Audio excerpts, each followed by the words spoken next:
The department has completed its review of Elden Ring. 100 hours of field engagement, gods terminated, dragons neutralized, entities matching the classification, tax fraud with appendages eliminated. I have accessed the New Game Plus interface, reviewed the option, and registered zero emotional effect. Not disappointment, not fatigue, absence. A void where the compulsion should reside. The department recognizes this signature. Cross-reference, personal file, standard disillusionment markers, age 33. The department reopened the cold case. Gothic 2, 2002, German studio. Negligible Western market penetration. Total cultural saturation of everything this department now investigates. And within 1 hour of deployment, this 24-year-old asset produced more authentic tarnished psychological profile, that specific cocktail of dread, wonder, and reckless optimism, than Elden Ring generates across my final 50 hours of engagement. The question before this department: how? How did the German studio manufacture that effective signature in 2002, without AAA capitalization, without From Software's art direction, without a marketing apparatus that understood its own product, without the record notes and a map that conforms to basic cartographic logic? And why does this design document read like a Miyazaki deposition? The Department of Interactive Ethics files Gothic 2 as prior art. The record will reflect the evidence.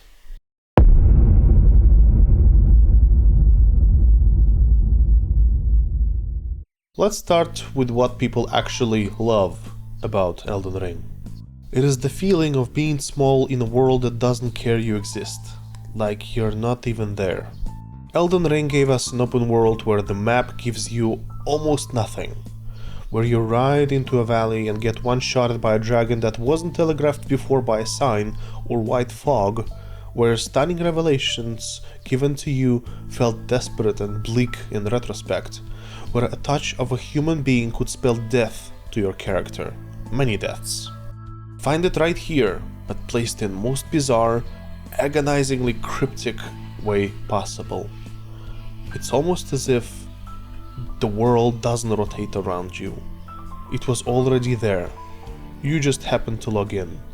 And your existence here is painfully terminal. Now, game critics have a phrase for this. They call it environmental storytelling. They call it emergent gameplay. They call it player agency. I'm going to call it something older and simpler instead. Back in those days, people used to call it Gothic 2. But before we explore this subject, the department enters the following personal deposition into the record. I'm a teenager, somewhere in the ruins of Eastern Europe, playing Gothic 2 on a computer that sounds like an old man with stage 4 cancer. It's important to know that I hadn't played Gothic 1 before this. I just picked it up because the CD front cover looked cool. I press new game, I watch the intro, I get control. First instinct? Explore, of course. You leave the tower, there's a forest, there's a path. Easy. There are animals. I think I see a fluffy sheep and a small wolf. I think. Tutorial mobs. I walk up to them with my weapon, swing, and seconds later I'm lying face up in the grass, my health bar empty, my pride utterly demolished. Those were no tutorial mobs. Those were apex tier entities operating with full autonomy. The subject had been outranked by wildlife. The game didn't pop up a giant screen saying, "You are under-leveled for this area, turn back." There was no red skull icon over their heads, no white fog. The hint was, you died. The instructional methodology, none. The implied message, inadequate. Recalibrate. That moment rewired something in me. Up until then, games had been Disneylands with swords. Sure, you could die, but the world was paced and tailored specifically for you. Enemies spawned sort of at your level. New zones roughly matched your gear. Theme parks, as they call them now. Gothic 2 just spat in my face and said, if you walk into the forest in a linen shirt with a butter knife, that's your problem, compadre. Elden Ring does the same thing. But here's critically important evidence. Gothic 2 did it 24 years ago, with no From Software hype machine, no armies of lore YouTubers explaining it for cash money, no patch notes every week. Just a group of angry Germans who got up and decided, what if we made an RPG that treated the player like an unwelcome intern at a Japanese company? For the record, in the early game you can wander east from Limgrave into Caelid. Nothing stops you, no level gate, no warning screen, you just notice the sky turns red, the trees are rotting, and suddenly a T-Rex dog is eating your horse. The game's hint was the color of the sky. That's it. Figure it out. Same with Gothic 2. Just like my embarrassing wolf story, in Elden Ring you're walking into something you have no business surviving and learning the world rules through death and misery. In case you don't know, Gothic 2 is a 2002 role-playing game developed by Piranha Bytes, a small German studio that nobody outside of Germany, Poland and Russia took seriously until it was too late. It never got a massive Western launch. It couldn't compete with Morrowind.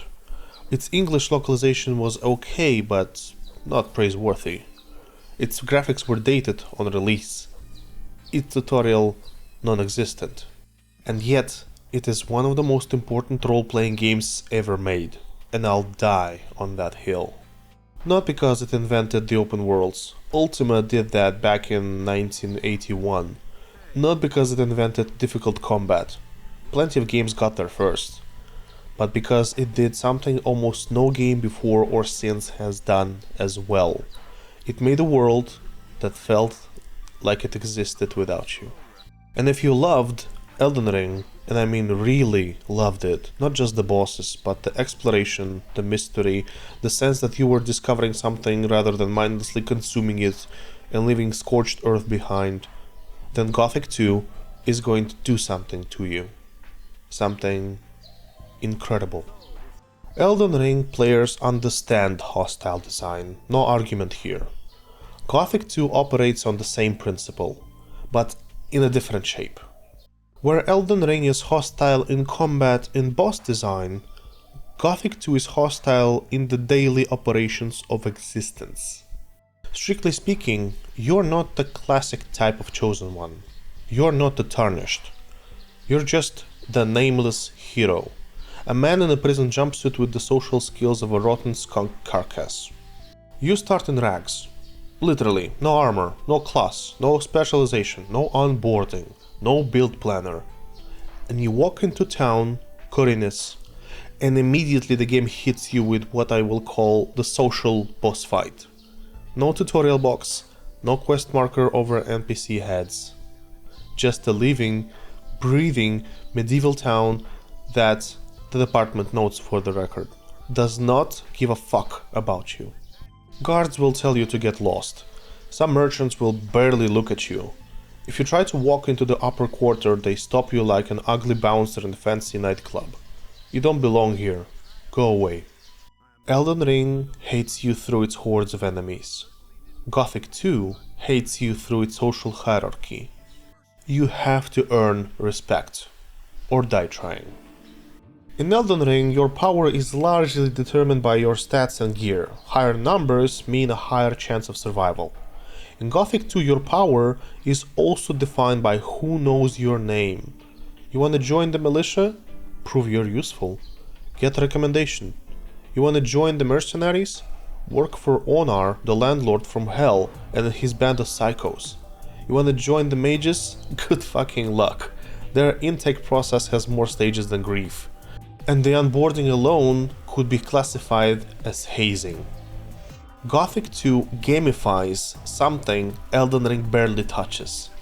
Being a nobody in a world that requires actual credentials.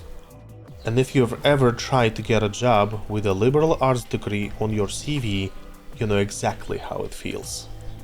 In most RPGs, even the great ones, you arrive in the first town and the entire village immediately wants to help you. You're the chosen one. The shopkeeper has a quest, the blacksmith has a quest, the random child standing near the fountain definitely has a quest. The world is a stage waiting for you to perform on it. Gothic 2 doesn't do that. It says, the world existed long before you got here. People have jobs, guards have routines, farmers have opinions about things that have nothing to do with your quest.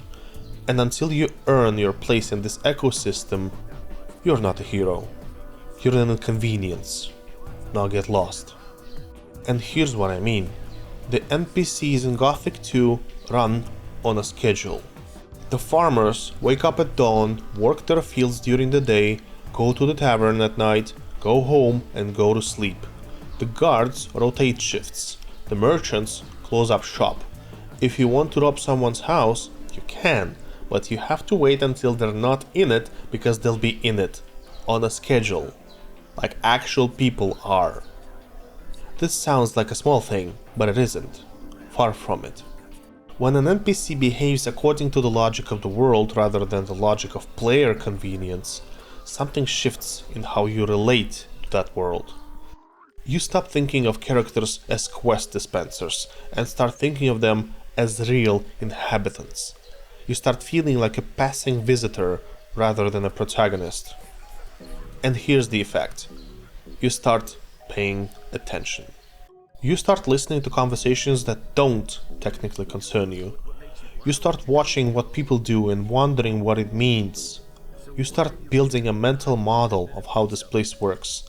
Not because a quest log told you to, but because you're curious. Elden Ring does this. You find Blade behind the howling ruins after hearing wolf sounds and heading towards them. You stumble on Selen in the library basement because you explored the room you had no reason to explore. The game rewards your curiosity not with markers, but with more world. And you may remember finding a random lift in Limgrave. You stepped on it, and it just kept going down for an absurdly long time. And then you emerged into an entire underground world with a starlit ceiling, ancient ruins, and enemies that are way beyond your level.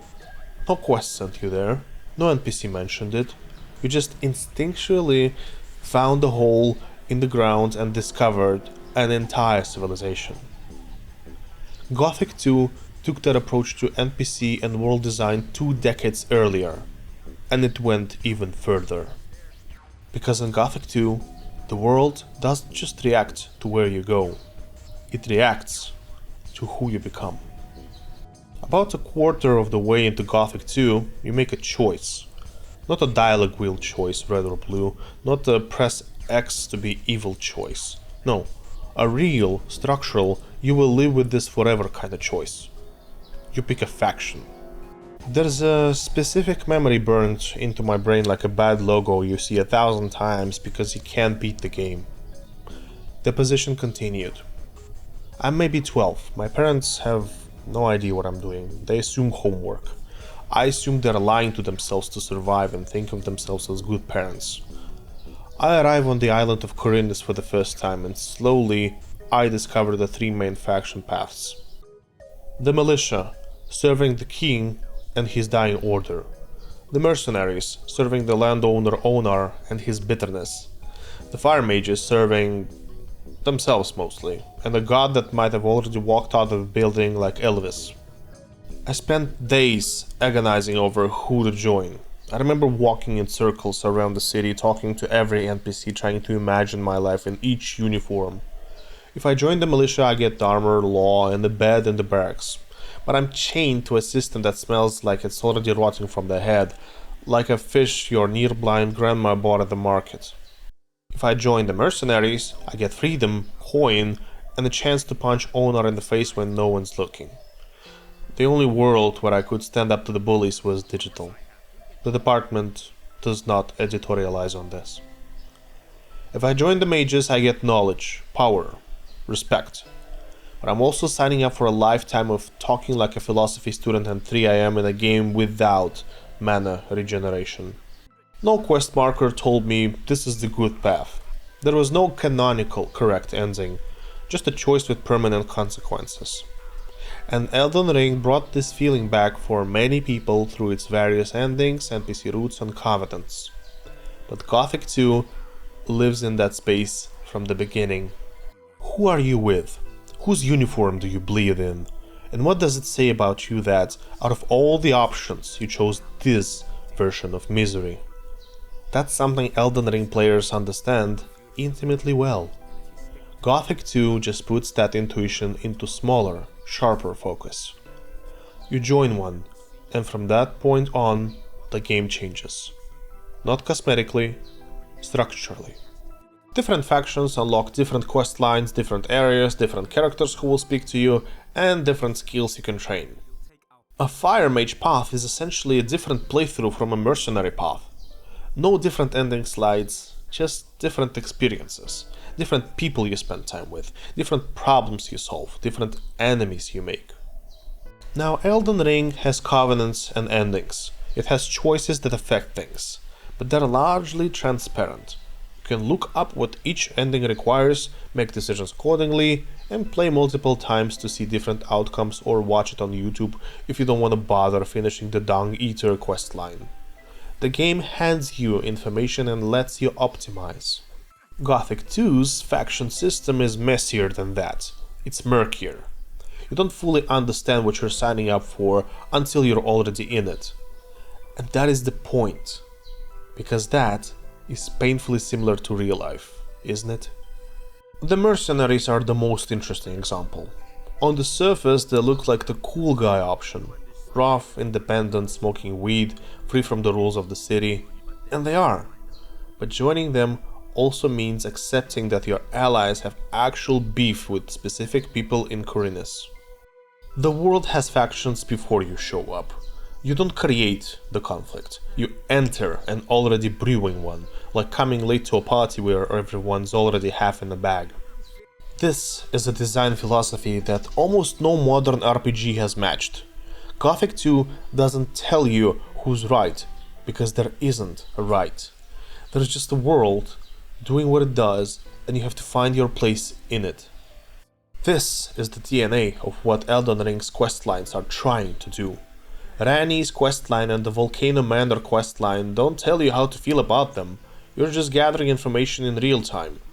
The characters have histories and agendas you're piecing together.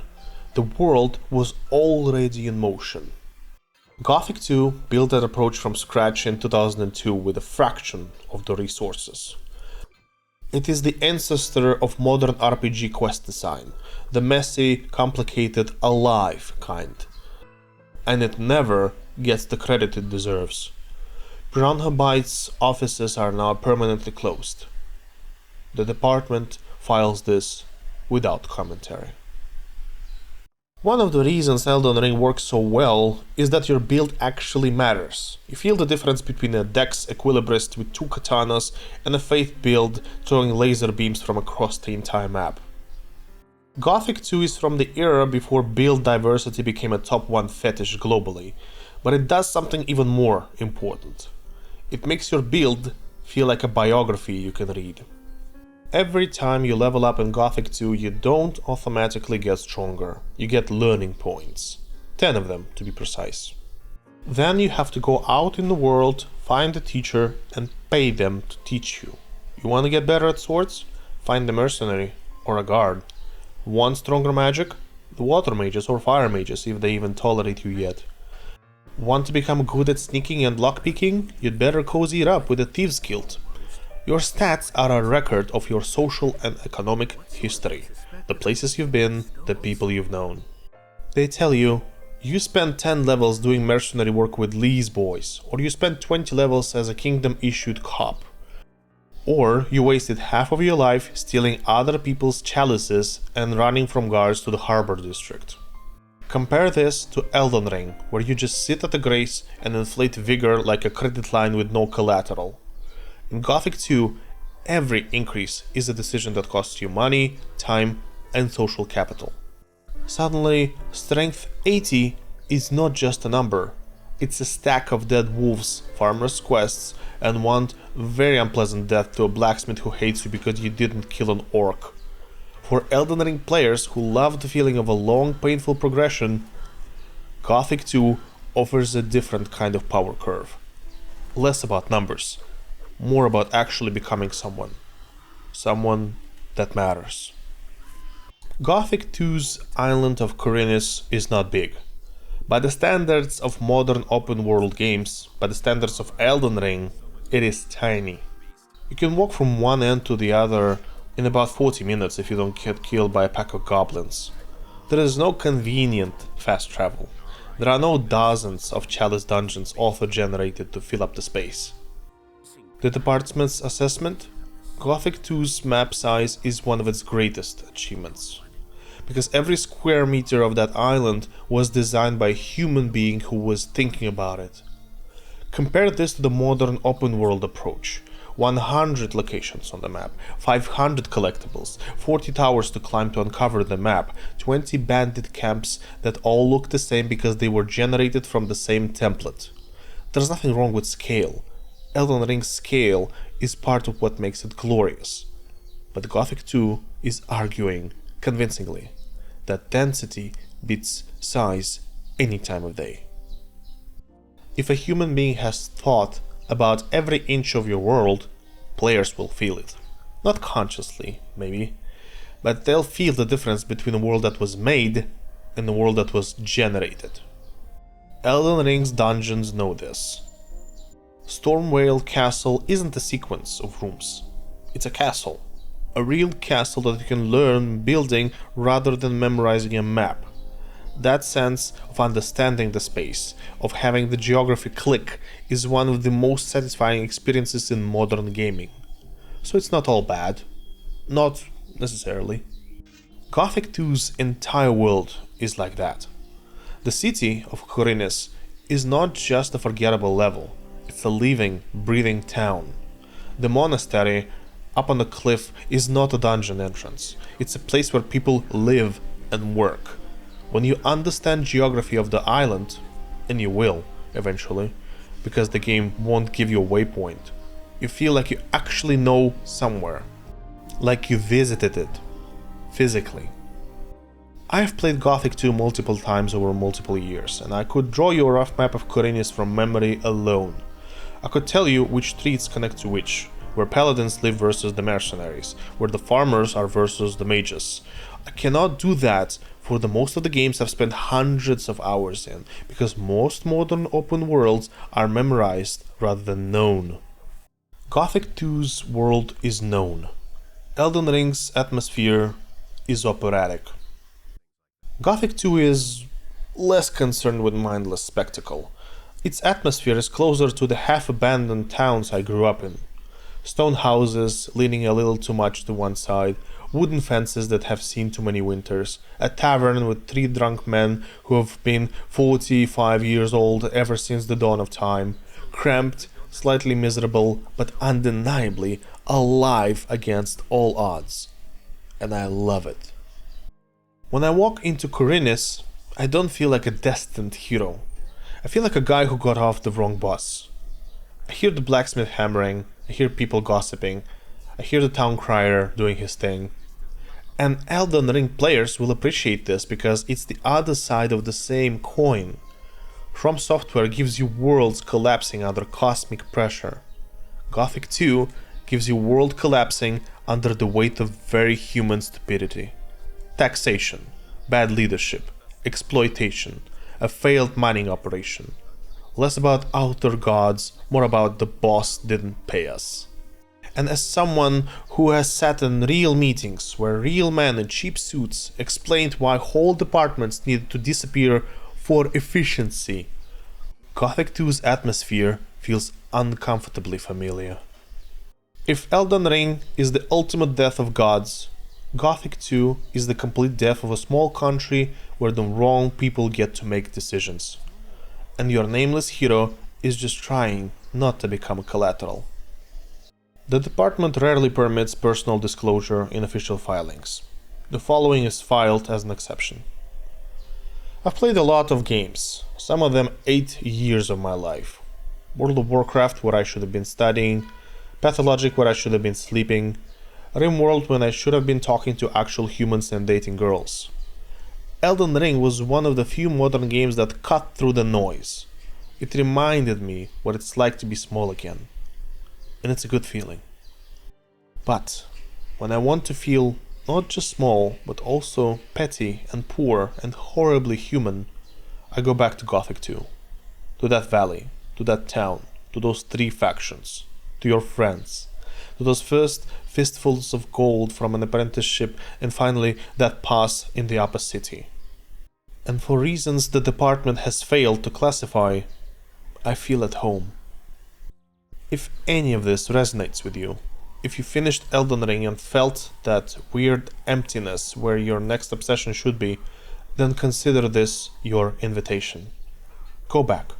You still can. Not to another Souls-like trying to copy Elden Ring's moveset. Go back to one of those games that helped build the DNA you love.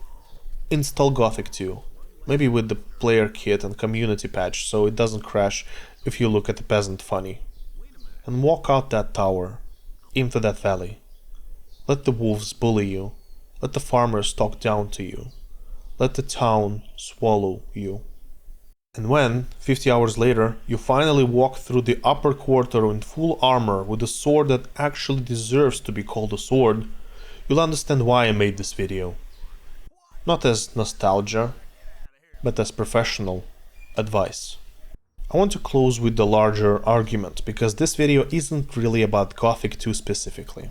It's about the question. The question is, what do we lose when we make games easier to enter? Elden Ring is not an easy game, but it's a game with a comprehensive help system, a vast tutorial zone, the ability to summon players for every major challenge, and a Spirit Ash mechanic that makes most encounters survivable with the right build.